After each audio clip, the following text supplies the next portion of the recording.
ইয়া আইয়ুহাল্লাযীনা আমানু লা তাত্তাখিযুল্লাযীনা ইত্তাখাযু দীনাকুম, ওই সমস্ত লোকদেরকে তোমরা বন্ধু বানায়ো না, ওই সমস্ত লোকদের সাথে তোমরা উঠা বসা করিও না, ওই সমস্ত লোকদেরকে তোমরা পছন্দ করিও না, ভালোবাসিও না। তারা কারা?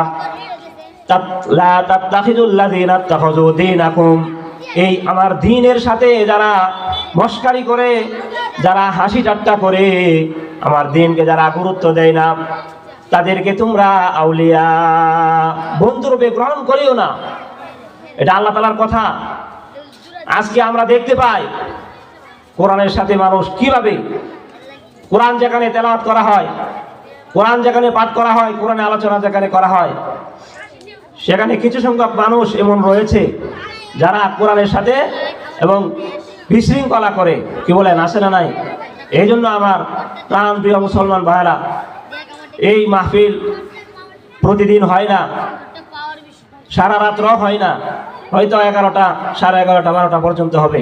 আমরা মনোযোগ সহকারে শ্রবণ করব। আমি আপনাদের সামনে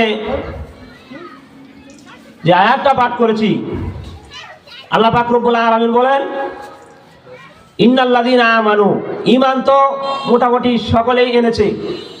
মুসলমান যারা, তারা প্রত্যেকেই ঈমানদার, কিন্তু আমলের দিক দিয়ে আমরা অনেক পিছনে। কি বলেন, ঠিক না? আল্লাহ বলেন, আমানু ওয়া আমিলুস সালিহাত, ঈমানের পরেই যারা তোমরা আমল করবা, কষ্ট করে ধৈর্য সহকারে যারা আমল করবে, তাদের জন্য আমি আল্লাহ তাআলা জান্নাত তৈরি করে রেখেছি। ধরে বলেন সুবহানাল্লাহ। তিরমিজি শরীফের